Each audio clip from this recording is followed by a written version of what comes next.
Channel में आपका स्वागत करता हूँ। ठीक है, आज हम लोग करने वाले हैं क्लास 10 का निर्देशांक ज्यामिति। ठीक है, जिसका इंग्लिश होता है कोऑर्डिनेट ज्योमेट्री। ठीक है, शुरू करने से पहले कुछ खास इंपॉर्टेंट जो पॉइंट है उसको जान लेते हैं। ठीक है, तो चलिए शुरू करते हैं बिना समय को गंवाए हुए।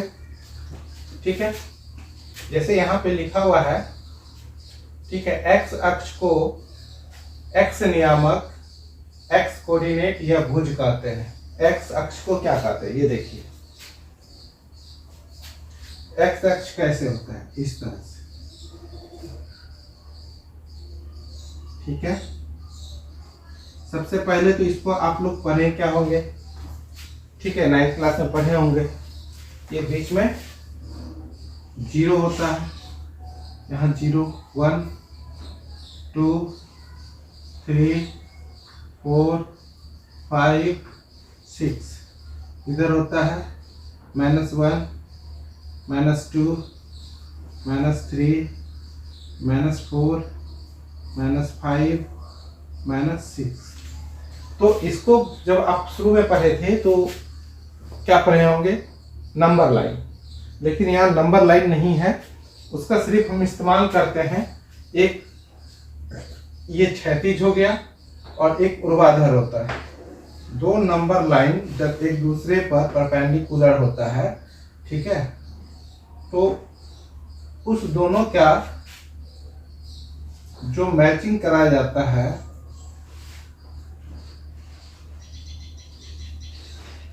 तो उसको हम लोग बोलते हैं क्या, निर्देशांक ज्यामिति। 1 2 3 4 5 6 -1 -2 -3 -4 -5 -6 -7, इस तरह का। ठीक है,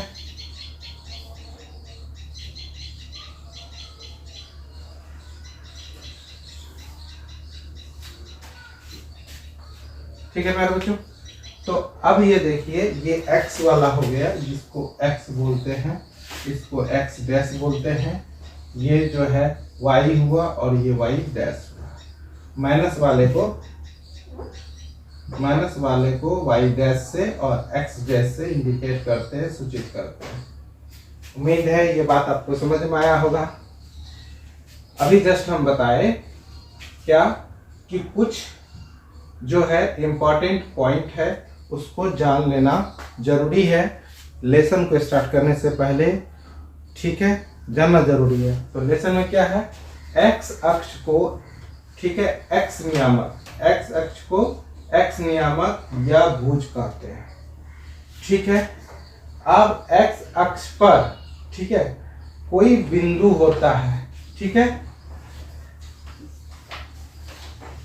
एक्स अक्ष पर, यहाँ पे थोड़ा सा मिस्टेक हो गया है। ठीक है, एक्स अक्ष पर कोई बिंदु हो, कोई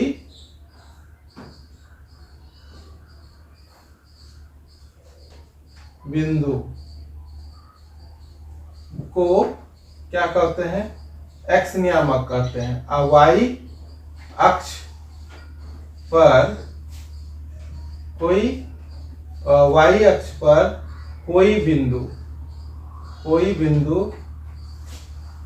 ठीक है, कोई बिंदु को क्या कहेंगे, y नियामक या y कोऑर्डिनेट या कोटि कहते हैं। ठीक है, कोटि का इंग्लिश ऑर्डिनेट होता है, भुज का इंग्लिश अवशेषा होता है। ये बात आपको समझ में आया होगा। ठीक है, तो चलिए फिर से शुरू करते हैं। एक्स अक्ष पर कोई बिंदु, ठीक है, एक्स अक्ष पर कोई बिंदु अगर हो तो उसको एक्स नियामक, एक्स कोऑर्डिनेट या भुज या अवशेषा कहते हैं। और वाई अक्ष पर कोई बिंदु हो तो उसको वाई नियामक या वाई कोऑर्डिनेट या कोटि या ऑर्डिनेट कहते हैं।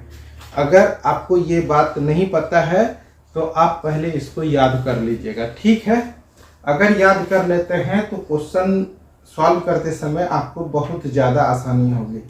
नहीं तो आप क्वेश्चन ही नहीं समझ पाएंगे तो आपसे फिर होगा क्या। और आपको बता दें कि ये बहुत 3 से 5 नंबर इस चैप्टर से जाने वाला नहीं है, तो बहुत कम समय में बहुत कम मेहनत में आप इस 3 से 5 नंबर को अच्छे तरीके से पकड़ सकते हैं। ठीक है, तो बिना समय गंवाए हुए, बिना वीडियो के स्किप किए हुए शुरू से अंतिम तक देखिए। उम्मीद है कि अगर आप इसको अच्छा से देख लेंगे, ठीक है, तो आपको 3 से 5 नंबर आपका एकदम पक्का रखा हुआ है, उससे 1 नंबर भी इधर उधर नहीं जाने वाला है। ठीक है, अगर आप इसी तरह का वीडियो चाहते हैं तो हमारे चैनल को सब्सक्राइब कर लीजिए, लाइक कर लीजिए एंड सबसे अपने दोस्तों को। ठीक है, तो चलिए शुरू करते हैं। मूल बिंदु का नियामक 0 0 होता है।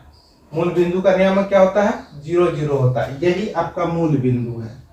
ये जो पॉइंट है यहाँ पे बीच में, ये मूल बिंदु हुआ। ठीक है, एक्स अक्ष पर किसी बिंदु का नियामक x0। अगर x अक्ष पर कोई बिंदु हो, ठीक है, तो उसका नियामक 0, और y अक्ष पर हो तो x का वैल्यू 0। ऐसा क्यों होता है कि अगर हम किसी बिंदु को x अक्ष पे दिखा रहे हैं तो यहाँ तो x लिखा है, यहाँ y लिखा हुआ है। अब x पे जहां पर है, अगर मान के चलिए x ये 4 पर लिखा हुआ है तो 4 होगा, लेकिन y का कहाँ गया? ना ऊपर गया ना नीचे गया, तो y क्या हो जाएगा? 0। ध्यान से समझिएगा, -4 और 0। अगर मान के चलिए यहाँ पे रखा हुआ है x अक्ष का, तो x क्या हो जाएगा? x हो जाएगा, x क्या हो जाएगा? x अक्ष पर है तो x हो जाएगा -2, और y क्या हो जाएगा? 0। y क्या हो जाएगा? 0। इसीलिए बताया गया है कि x अक्ष पर कोई नियामक होगा तो x के जगह पे जो x का वैल्यू होगा वो रखेंगे, और y का वैल्यू क्या हो जाएगा? 0 हो जाएगा। उसी तरह से मान के चलिए कि अगर y पे रखा हुआ है इस जगह पे, तो x में देखिए ना इधर आया, ना लेफ्ट आया, ना राइट आया, इसका मतलब x 0 हो गया और y क्या हो गया? 5 हो गया। तो उम्मीद है ये बात अगर इसी तरह से अगर माइनस में यहाँ पे रख ले तो -0 -5 हो जाएगा। अगर इसी तरह से यहाँ रख ले हम x पे तो क्या हो जाएगा? 5, और ये 0 हो जाएगा। ठीक है, तो उम्मीद है प्यारे बच्चों कि ये दोनों चारों पॉइंट, पांचों पॉइंट जो है वो आपको समझ में आया होगा। अगर ये समझ में आया, ठीक है, तो वीडियो को जल्दी से लाइक कर दीजिए। ठीक, अब उसके बाद इसमें क्या रह गया? इसमें एक बात और आपको जानना जरूरी है कि जब भी हम नियामक ज्यामिति पढ़ेंगे, हाँ, नियामक ज्यामिति को आपको समझना होगा कि नियामक ज्यामिति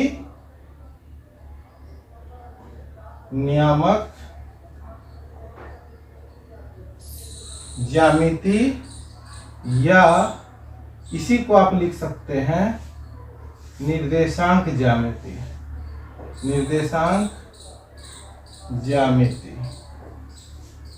ठीक है, निर्देशांक मतलब होता है तालमेल। ये समझ लीजिए, तालमेल, कंपेयर करना। ठीक है, ज्यामिति में बहुत सारा हो सकता है, 2 लाइन का हो सकता है, 2 पॉइंट का हो सकता है, 2 कर्व का हो सकता है। ठीक है, तो ये बात आपको समझ में आया।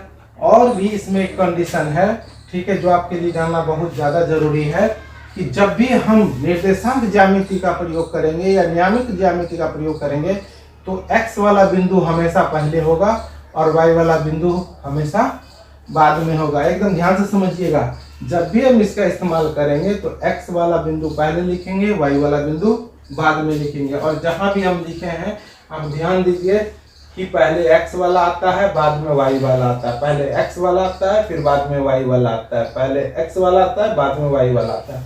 तो आपको इस तरह से समझ जाना चाहिए कि उसमें क्या कहा गया है।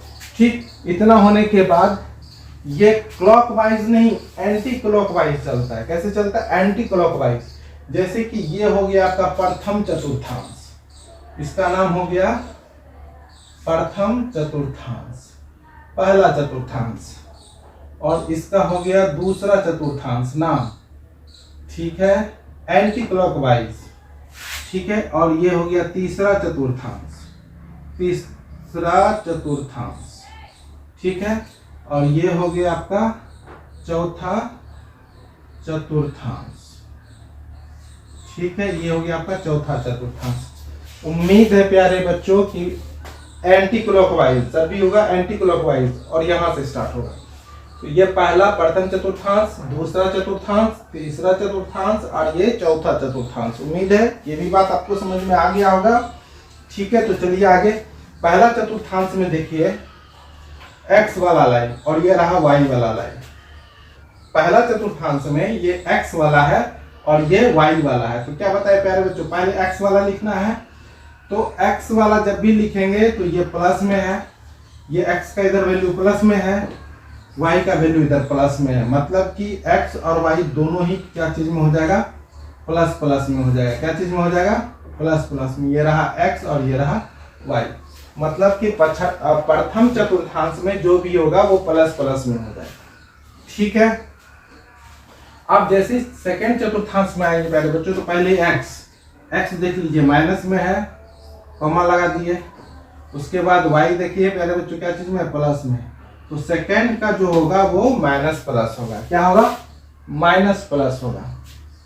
और थर्ड चतुर्थांश में देखिए प्यारे बच्चों, ये रहा x का और ये रहा y का। पहले हमेशा x का होगा चाहे जहां भी हो। ये रहा माइनस, ये रहा माइनस, दोनों ही माइनस में है, बराबर है, दोनों माइनस में है। उसके बाद यहाँ पे देखिए पहले आप y का मत लिख लीजिएगा, पहले x का, हमेशा पहले x का प्लस तब माइनस। तो इस चतुर्थांश का ये रहा। ठीक है, इस चतुर्थांश का ये रहा कि पहले प्लस फिर बाद में माइनस। उम्मीद है ये प्लस माइनस वाला झंझट समझ में आ गया होगा। तो चलिए अब इतना बात से रिलेटेड क्वेश्चन को हम यहाँ पे करते हैं। और करते ही नहीं, समझते ही नहीं है। आप 2023 का भी क्वेश्चन देख लीजिएगा, उसमें भी इस टाइप का क्वेश्चन पूछा गया है और उससे पहले भी पूछा गया है और 2024 में भी, 23-24 में भी पूछा जाएगा। गारंटी है पूछा जाएगा, इसीलिए ध्यान से देख लीजिएगा। चलिए, जैसे पहला है देख लीजिए, पहला में है 10, -3। ठीक है, अब बताइए पूछता है किस चतुर्थांश की बिंदु है। तो प्लस माइनस, पहले वाला प्लस उसके बाद वाला माइनस। अब बताइए पहले प्लस फिर माइनस किस में आता है। देखिए पहले प्लस और माइनस किस में आया, प्लस पहले उसके बाद माइनस, चतुर्थांश में आया, चौथा वाला में। ठीक है, तो चौथा चतुर्थांश में है ये, आपको इस तरह से लिख देना है। ठीक है, अब उसी तरह से प्यारे बच्चों अगर पूछा जाए इसमें कि बताइए 0 और -5 किस चतुर्थांश में है, 0 और 5। अब बताइए प्यारे बच्चों 0 और 5 किस चतुर्थांश में है। तो 0 और 5 किस चतुर्थांश में होगा, जल्दी बताइए। 0 और 5 किस चतुर्थांश में होगा। तो x बराबर 0 है तो ये y होगा, y अक्ष पर होगा। किस पर होगा, y अक्ष पर, ऋणात्मक दिशा, y अक्ष पर ऋणात्मक दिशा में, y अक्ष पर ऋणात्मक दिशा में। चलिए थर्ड नंबर का देख लीजिए, नंबर तो हम गलत डाल रहे हैं, यहाँ पे ही गलत था, ए होगा, ये ए है, ये बी है और ये सी है। ठीक है, सी में चले आइए। सी में क्या है, -8, 6। ठीक है, अब यहाँ पे देखिए -8 माइनस प्लस किस में है, तो सेकेंड चतुर्थांश में, सेकेंड चतुर्थांश में, सेकेंड चतुर्थांश में। ठीक है, डी का देख लीजिए, 3/2 है, 5 है, दोनों ही प्लस में है। दोनों प्लस वाला किस में होता है, प्रथम चतुर्थांश में। इसमें प्रथम चतुर्थांश में, तो प्रथम चतुर्थांश में है। ठीक है, अब यहाँ पे देख लीजिए इन नंबर का 0,5, ये रहा 0,5, 0 है, x का वैल्यू 0 है, x का वैल्यू 0 है, मतलब y अक्ष पर है,